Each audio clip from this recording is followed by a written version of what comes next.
مفتی دولت لیبیا فتوا برآورده است به تمام مردم مسلمان دنیا که حج که مقصد نفلی میکنن که حج نفلی را به حرام برآوردن، یعنی که یا حج یا عمره همشون حرام برآوردن، هم در اساسی که شد برات سردارهای فهمید سعودی.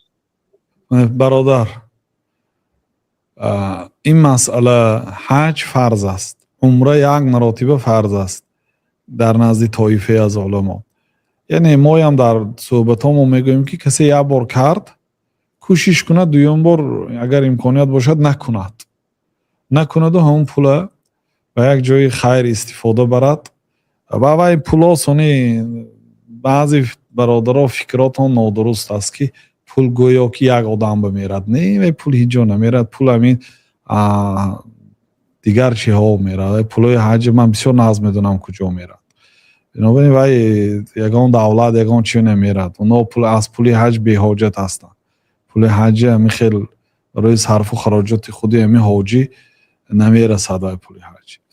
برای همین این فتواهایی که خیلی که امام مالک رحمت الله علیه در مسجد پیامبر صلی الله علیه و سلم نزدیکی های قبر جناب رسول الله صلی الله علیه و سلم درس می‌داد. خیلی اون وقتا مسجد با معده تر بود. میگفتن که کل یؤخذ من قوله و یرد الا صاحب هذا القبر. هر یک آدم سخنش قبول هم میشد، رد هم میشد، غیر صاحب این قبر. صاحب این قبر یعنی شخصیتش دلیل است، دیگرهای شخصیتش دلیل نیست. دیگرهای قولش دلیلش به قوت باشد، نوبسته به شخصیتش دلیلش اگر به قوت باشد قبول میشه. اگر دلیلش خطا باشد، اگرچه اون شخصیتی بزرگ است، قولش به خودش رد هست. یگانه آدمی که همه قولش قبول میشد برای شخصیتش این حضرت محمد علیه السلام. این آدم یک شخصی است که هر گپی که گفت قبول است، خطا ندارد. اما غیر این هر یک آدم یا گپش قبول است یا رد هست.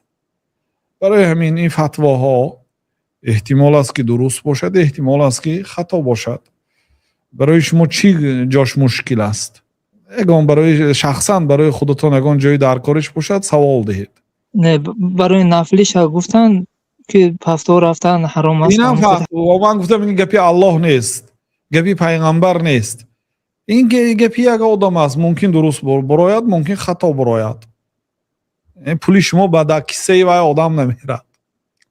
خاطراتون جمع کنید. پولی شما همین مثلا مهمانخانه شینید، اما مهمانخانه یک تاجر میخورد. اگر طعام خورید اما یک تاجری دیگر میخورد. باقی مانده 90% راهکیرایی و اون هواپیما و آویاکمپانی که صرف کرد میرید پول اون به میگیره. شرکتی که شما از روسیه برد یا از دیگر جا همون شرکت پول میگیره و کسی و آدم نمیره. اون یک گپا میگه که بله